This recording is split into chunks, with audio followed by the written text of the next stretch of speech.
여러분은 여러분 몸에서 가장 자신 있다고, 나 그래도 그나마 여기는 좀 괜찮은 것 같아 라는 부분이 어디신가요? 물론 여러분은 나는 다 자신 있어. 아니면 그런 분은 혹시 없겠지만 나는 다 자신 없는데 이런 분들도 있을 수 있겠죠. 근데 그 중에서 한 부분을 찾는다고 하면, 한 부분을 정한다고 하면 어디라고 할 수 있을까요?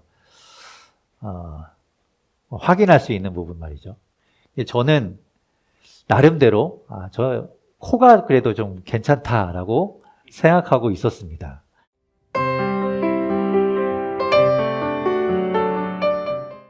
배우들처럼 베일 듯한 콧날을 가지고 있고 아주 예쁘고 날렵하게 생기진 않았는데 그래도 나름 이 정도면 괜찮지라고 생각하고 있었지요.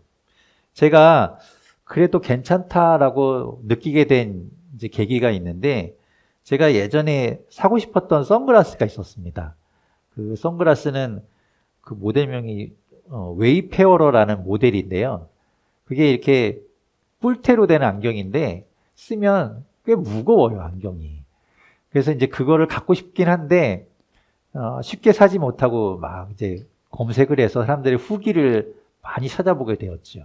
근데 사람들의 후기를 읽어보니까 그때는, 지금은 이제 아시안핏이라고 해서 이제 그런 것들이 나오는데, 그게 없을 때는 외국 사람 체형에 맞춰서 만들어지다 보니까 우리나라 사람이 쓰면 무거우니까 이게 자꾸 이렇게 쭉 내려오는 거예요. 그래서 살을 누르게 되는 것이죠. 그래서 또 그 알도 되게 무거운 알이라서 그 안경을 쓰면 코가 눌리고, 또 콧대가 좀 높지 않은 사람들은 이 광대까지도 눌린다라는 그런 후기를 많이 봤어요. 그래서 저도 이제 안경점 가서 써보면 될 일인데 그렇게 써보지는 않고 맨날 검색을 해보면서 이렇게 찾아보다 보니까 이게 여기 눌리면 아플 텐데 괜찮을까? 이런 고민을 많이 했었죠. 그러다가 한번 사보자라고 해서 샀는데요. 저는 썼더니 이 광대가 눌리지는 않더라고요. 코는 엄청 많이 눌려갖고 그걸 쓰고 나서 벗으면은 제 아내가 피날 것 같다라고 막 하는데, 그게 써보고 나서 알았죠. 제 코가 그렇게 낮은 코는 아닌가 보다라는 것을 알게 되었습니다. 그래서 괜찮다고 생각하고 있었는데 제 딸과 아들은 저를 닮아서 코가 저처럼 생겼다고 그러면서 되게 안타까워하고 속상해합니다.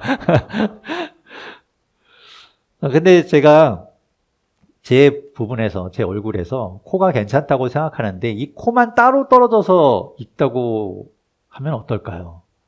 되게 이상하겠죠. 코만 따로 떨어져 있으면. 예전에 이런 광고가 있었습니다. 저는 이 몸 따로따로 떨어지는 걸 생각하면 이 광고가 생각이 나요. 재미있어서 이제 기억하고 있었던 광고죠. 아무리 코가 예쁘고 입술이 예쁜 입술이라고 해도 그것이 우리 몸에서 떨어져서 따로 있으면 이상하죠. 이 광고니까 그 각각이 팔다리도 있고 말도 하고 하지만 그것만 따로따로 있다고 생각해 보십시오. 굉장히 괴기하게 보일 겁니다. 우리 몸에 있어야, 우리 몸 안에 있어야 다른 부분들하고 이렇게 같이 있어야 조화롭고 보기 좋은 것이죠. 오늘 사도 바울은 우리 몸에 대한 이야기를 합니다. 우리가 이제 쭉 읽었던 이 본문을 보면 다른 말을 덧붙일 필요가 없을 정도로 이 사도 바울이 몸의 이야기를 하는 것을 이렇게 들어보면 쉽게 이해할 수 있는 내용들이에요. 읽어보시면 무슨 말인지 알 수 있잖아요. 그죠? 우리 몸이 다 귀로 이루어져 있으면 어떡하냐. 또 다 눈이면 어떡하겠냐. 다 따로따로 그 각각 필요한 기능이 있고 그렇게 다 소중한 것이다. 그러면서 또 눈이 다른 지체들, 다른 부분을 보면서 너는 참 쓸데없는 것 같아. 너는 꺼져. 이렇게 말할 수 없다라고 이제 이야기하고 있는 것이죠. 그러니까 읽어보면 무슨 내용인지를 알 수 있어요. 우리 몸에 대한 이야기니까 바울이 그것에 비유해서 이야기하고 있으니까 우리가 읽어보면 쉽게 알 수 있는 내용입니다. 다만 이제 지체라는 단어 자체가 우리가 쉽게 사용하는 단어가 아니고 또 한자어다 보니까 그것이 좀 생소할 뿐이죠. 그래서 그것을 우리 몸의 여러 부분 또 여러 기관이라고 이렇게 바꿔서 해석을 하면 충분히 우리가 이해할 수 있는 내용입니다. 뭐 요약하면 이런 거죠. 우리 몸은 수많은 부분으로 이루어져 있다. 그죠? 수많은 기관으로 이루어져 있다는 것이고요. 그리고 각 부분과 기관들은 각각의 기능과 특징이 있다는 겁니다. 다른 모양을 하고 있죠. 그래서 하나로만 이루어져 있는 몸은 없으니까 그렇게 다 따로따로 모양이 있고 기능이 있는데 그것 가운데서 어느 것 하나 어떤 이런 부분 하나도 소중하지 않은 것이 없다. 뭐 이런 내용이에요. 스스로 그랬기 때문에 나는 참 필요 없는 존재 같아. 예를 들면 이 새끼손가락이 난 다른 손가락에 비해서 작고 보잘것없어서 나는 참 쓸모없는 존재인가 봐 라고 스스로 그렇게 생각할 필요가 없다라고 말하고 있는 것이죠. 몸을 이루는 모든 것이 다 필요하고 소중하기 때문입니다. 가끔 TV를 보면 여러분 그런 이야기 들어보셨을 거예요. 정리의 고수들이 나와서 집안에 정리 안 된 사람들에게 조언을 해줄 때 어떤 이야기를 해주냐면 몇 년 동안 사용하지 않은, 몇 년 동안 한 번도 건드리지 않은 물건부터 정리하십시오라고 이야기합니다. 그래서 그런 물건들을 찾아내서 그것들을 뭐 버리던지 아니면 뭐 누굴 주던지 팔던지 아니면 리폼을 하던지 해서 그렇게 좀 정리하라고 이야기해요. 그래서 예전에 저도 집에 안 쓰는 물건들 한번 대대적으로 정리를 한 적이 있어요. 그래서 막 진짜 뭐 어마어마하게 버린 적이 있습니다. 그런데 그때는 기분 좋았어요. 내가 이만큼 정리를 했구나. 그래서 공간이 많이 생겼구나라고 좋아했는데 뭐 지금은 또 그만큼 채워졌지만 그렇게 정리한 물건들이 몇 년 동안 안 써서 정리했잖아요. 근데 이게 옷이나 신발들은 이게 유행이 또 돌더라고요. 그래서 지금 또 그런 물건들을 찾는 거예요. 그래서 그때 그거 버리지 말걸 이런 생각을 하기도 하고 또 정리했던 책 중에는 가끔 그 책의 내용이 생각나서 한번 들춰보고 싶은 책들도 있습니다. 가끔 왜 그런 생각이 드는지 모르겠는데 뭐 수학의 정석 이런 거 한번 들춰보고 싶은 생각이 들 때가 있어요. 아무튼 그렇게 정리를 했는데 그런 것들이 이제 좀 그리울 때가 있다. 우리가 안 쓰는 물건들은 정리할 수 있죠. 그런데 우리 몸에서 안 쓰는 부분을 찾아낼 수 있을까요? 안 쓰는 부분 찾아서 정리할 수 있을까요? 아마 없을 겁니다. 왜냐하면 우리 몸은 마치 젠가 같아요. 그러니까 차곡차곡 쌓여있는 그 블럭 같아서 그 중에 하나 이거 안 쓰는 것 같은데 하고 빼버리면 그럼 무너져 내리는 거죠. 몸에 이상이 생기기 시작합니다. 다 필요한 부분이고 다 쓸모가 있는 부분이지요. 그리고 그 각 부분들은 중요도를 따질 수가 없어요. 다 필요해요. 다 나름의 중요한 기능들을 하고 있습니다. 그래서 어느 한 부분이 제대로 기능하지 않으면 우리 몸 전체가 그 영향을 받게 되고 불편하고 아파지게 되는 것이지요. 그것이 우리 몸의 원리입니다. 우리가 이 몸에서 작동하는 원리들이 그렇게 이루어지고 있어요. 그런데 오늘 말씀에서는 그리스도도 우리의 몸과 같아서 그런 원리로 작동한다 이렇게 말씀하고 있습니다. 신기하죠? 예수 그리스도는 하나님입니다. 그러니까 혼자서도 얼마든지 일하실 수 있는 분임에도 불구하고 우리와 같이 그렇게 역사하신다는 거예요. 같이 일한다는 거예요. 우리와 함께 몸을 이룬다는 것이죠. 저는 그 말이 참 신기하기도 합니다. 마치 몸이 수많은 부분들로 이루어져서 그것들이 같이 이렇게 연결되어서 움직이는 것처럼 그리스도도 그렇게 움직인다고 이야기하고 있어요. 그러면서 그 몸을 이루는 부분을 우리라고 오늘 본문은 이야기하고 있지요. 오늘 본문 27절 말씀을 같이 읽어보겠습니다. 27절 함께 읽겠습니다. 시작. 여러분은 아멘. 아까 말씀드린 대로 지체는 우리 몸의 어떤 부분을 이야기한다고 했죠. 그러니까 여러분이요, 우리가 그리스도의 몸을 이루는 각 부분이라고 이야기하고 있어요. 그렇다면 그리스도는 몸의 어느 부분일까? 성경에서는 그리스도는 그 몸을 이루는 부분 중에서 머리라고 이야기합니다. 골로새서 1장 18절에 이렇게 말씀합니다. 제가 읽어볼게요. 그분은 교회라는 몸의 머리이십니다. 그는 근원이시며 죽은 사람들 가운데서 제일 먼저 살아나신 분이십니다. 이는 그분이 만물 가운데서 으뜸이 되시기 위함입니다. 라고 말씀하고 있어요. 그러니까 우리가 몸을 이루고 각 부분이 되어서 여러분이 하나의 몸을 이룬다고 할 때 그리스도께서 머리가 되시는 거죠.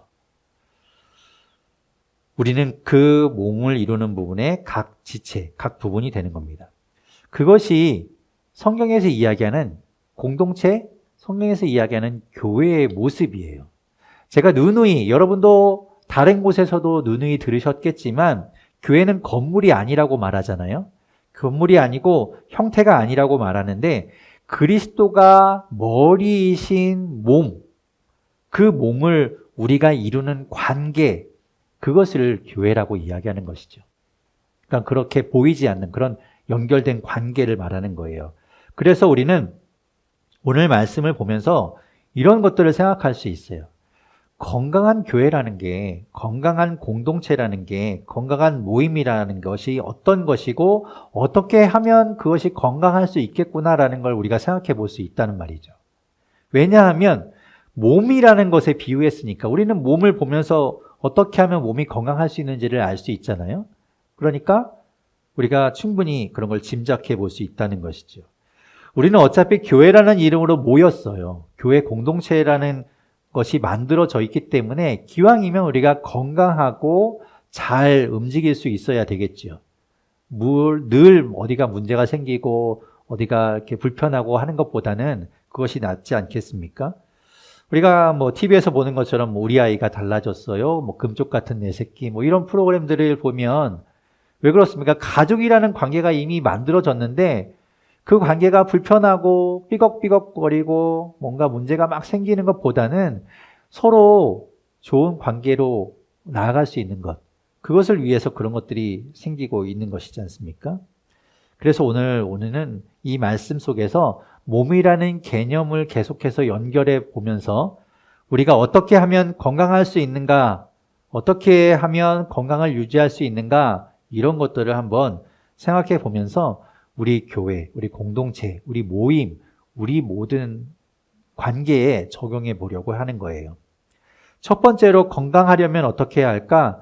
몸의 각 부분은 따로따로 생각하고 움직이면 안 된다는 겁니다. 물론 아까 본 광고에서처럼 코와 입이 막 각자 말하고 생각하고 팔다리가 있고 이러진 않잖아요. 우리 몸의 각 부분은 머리가 없죠. 그리고 따로따로 움직이지 않아요. 머리가 지시하는 대로 움직입니다. 그것이 우리 신체의 몸의 원리죠. 팔과 다리가 제각각 움직인다면, 머리의 통제를 벗어나서 각각 움직인다면 우리 몸은 제대로 움직일 수 없을 거예요. 나는 이쪽으로 가려고 하는데 다리는 이리로 가는데 팔은 이쪽으로 간다. 그럼 막 몸이 이상하게 뒤틀리겠죠. 그럴 때 우리는 건강에 빨간불이 켜졌다, 뭔가 좀 이상하다라는 것을 감지하게 됩니다. 내가 원하는 대로 움직여지지 않을 때, 머리가 원하는 대로 몸이 움직여지지 않을 때 우리는 느끼게 되죠. 코가 간지러워서 긁으려고 하는데 팔이 안 움직이는 거예요. 그럼 뭔가 문제 있는 거죠. 코가 가려워서 긁으려고 하는데 이 뺨을 긁게 된다던가 이러면 문제가 생기는 거죠. 뭔가 이상한 겁니다. 우리는 각 부분이 되어서 그리스도의 몸을 이룬다고 했으니까 우리 각 사람을 한번 생각해 보는 거죠. 근데 우리는 따로따로 움직일 수 있어요. 우리 각자 한 사람 한 사람이 다 팔다리가 있고 그리고 각자 머리가 있기 때문에 얼마든지 우리가 따로따로 움직이자고 하면 그렇게 쉽게 흩어질 수 있습니다. 통제를 벗어날 수 있는 거죠. 머리이신 예수 그리스도의 지시를 따르지 않을 수 있다는 거예요. 그러면 문제가 생기겠죠. 그래서 우리에게 말씀하시는 분을 한 분으로 우리가 정해야 돼요. 따로따로 움직이면 안 되니까. 그럼 공동체가 되지 않으니까. 그래서 우리는 삼위일체 하나님을 우리의 말씀을 따를 분으로 정한 겁니다. 그 하나님을 우리에게 보여주고 들려주는 것이 성경이지요. 그래서 우리가 성경을 보지 않습니까? 성경 안에서 우리 하나님을 발견하지 않습니까? 성경의 말씀을 통해서 하나님의 말씀을 받고 그 말씀대로 따라가야 하는 거지요.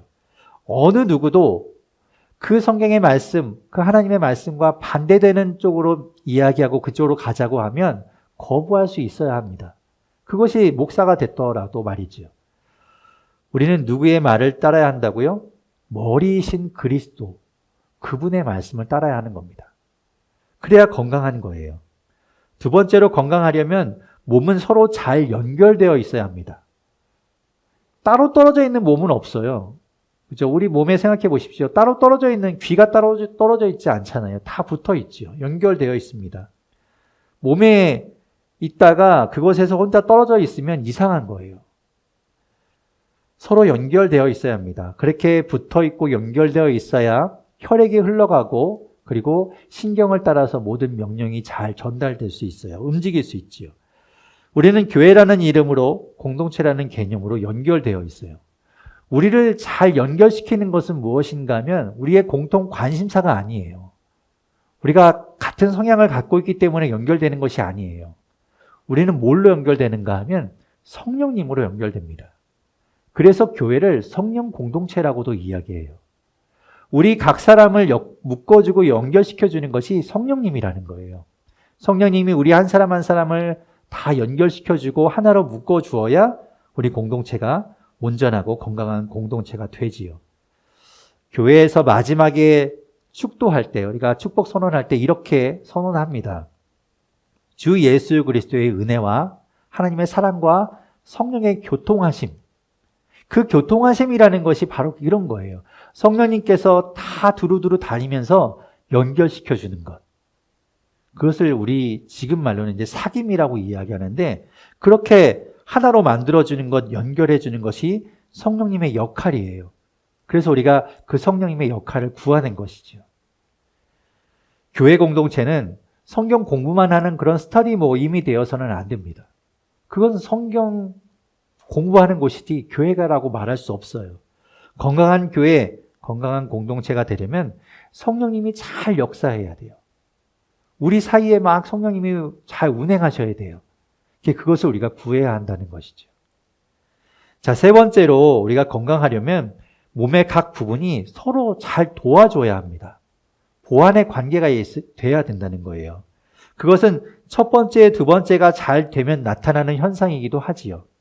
머리의 지시가 저 끝까지 잘 전달되고 그리고 그것이 잘 따라진다면 우리의 몸은 너무나 자연스럽게 움직입니다. 이렇게 막 너무 자연스럽게 부딪히지 않고 어디 하나 막히지 않고 움직일 수 있어요.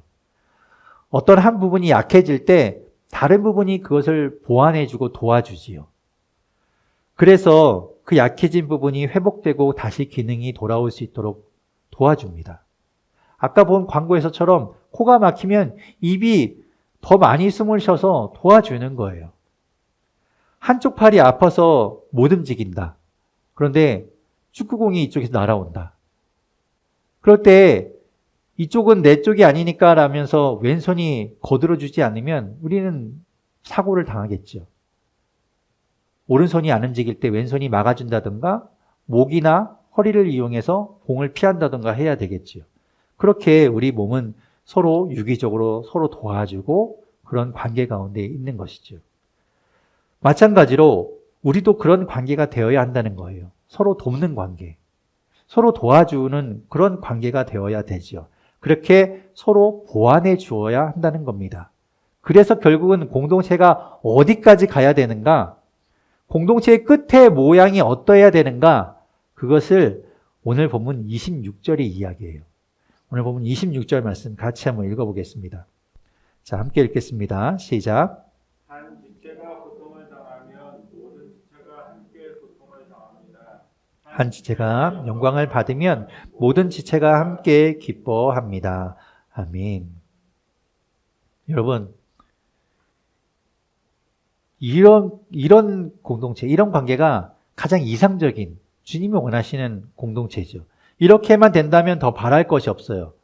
그런데 그게 잘 될까요? 하루아침에 안 돼요. 내 옆 사람이 고통당하고 있는 것이 내 고통처럼 느껴지는 것 어려운 일입니다. 이 사람이 막 기뻐요. 근데 그 기쁨이 내 기쁨처럼 느껴지는 것 쉽지 않은 일입니다. 배 아프기 쉽고요. 질투하기 쉬워요. 같이 기뻐한다는 것 어려운 일입니다. 하루아침에 안 돼요. 저 사람의 고통이 내 고통처럼 되고 저 사람의 기쁨이 내 기쁨처럼 되는 것 하루아침에 되지 않지만 그렇게 되려면 무엇부터 해야 하는가? 서로 돕는 것부터 해야 됩니다. 그래야 이게 연결이 돼요. 서로 도와주는 것부터 시작이 되어야 쿵짝이 맞는 거예요. 서로 이렇게 티키타카 맞아가는 겁니다. 그래야 고통도 기쁨도 함께 나누는 관계까지 갈 수 있어요. 그런데 중요한 것은 한쪽에서 일방적으로 도와주는 관계면 안 됩니다. 서로 도와줘야 돼요. 그래서 도와줄 것이 없나 찾아보는 마음을 갖는 게 중요합니다. 내 마음에 일단 나는 도와줄 부분이 보이면 얼마든지 도와줘야지라는 마음을 여러분 먹으십시오. 거기서부터 출발해야 돼요. 그리고 또 반대로 도와달라고 이야기할 수 있어야 됩니다. 얼마든지 도와달라고 이야기하십시오. 물론 혼자서도 다 할 수 있는 일이 있을 수 있겠지요. 하지만 그러지 말고 도와달라고 같이 하자고 이야기하세요. 그래서 같이 하십시오. 거기서부터 시작하는 거예요. 그래야 건강한 공동체, 건강한 그리스도의 몸이 됩니다. 오늘 우리는 이 몸이라는 개념을 생각해 봤어요. 몸은 우리가 다 알 수 있잖아요. 우리는 다 몸을 가지고 있으니까. 그래서 오늘 성경에서 표현하고 있는 것처럼 우리를 그리스도의 몸이라고 표현하는 것을 보면서 우리가 여러 가지를 생각해 볼 수 있는 거죠. 어떻게 하면 우리 몸이 건강하듯이 우리 모임이, 우리 공동체가 건강할 수 있을까라는 걸 생각해 볼 수 있는 거죠. 그래서 말씀드린 것이 첫 번째, 머리의 지시를 잘 따라야 한다는 것을 말씀드렸어요. 머리는 그리스도죠. 제 얘기를 잘 따르라는 것이 아니라 그리스도, 하나님, 삼위일체 하나님의 말씀을 잘 따르자는 거예요. 저는 그것을 여러분에게 전달해 주는 뿐이죠. 그것을 잘 따라야 건강한 몸이 됩니다. 두 번째로 말씀드린 것은 서로 잘 연결되어 있어야 한다고 했어요. 우리가 성령님을 통해서 우리가 관계 맺고 하나 되고 잘 연결될 수 있어야 합니다. 그것을 우리가 구해야 돼요. 성령을 무시하면 안 됩니다. 우리가 각자에게 성령 하나님께서 잘 운행하실 수 있도록 그것을 늘 기도하고 구해야 합니다. 그리고 세 번째로 말씀드린 것이 서로 도와야 한다고 했어요. 일방적으로 돕는 것이 아니라 서로 도와야 돼요. 도움을 요청하시고요. 도와줄 마음을 기꺼이 가지시고 서로 함께 하실 수 있기를 바랍니다. 그래야 오늘 우리가 본 것처럼 고통도 함께 고통을 나누는 공동체, 기쁨도 함께 기쁨으로 나누는 공동체가 될 수 있는 거예요. 그것이 주님이 기뻐하시는 공동체니까요. 우리 교회가, 우리 공동체가, 우리 모임이 그런 건강한 그리스도의 몸을 이루는 공동체가 될 수 있기를 바랍니다.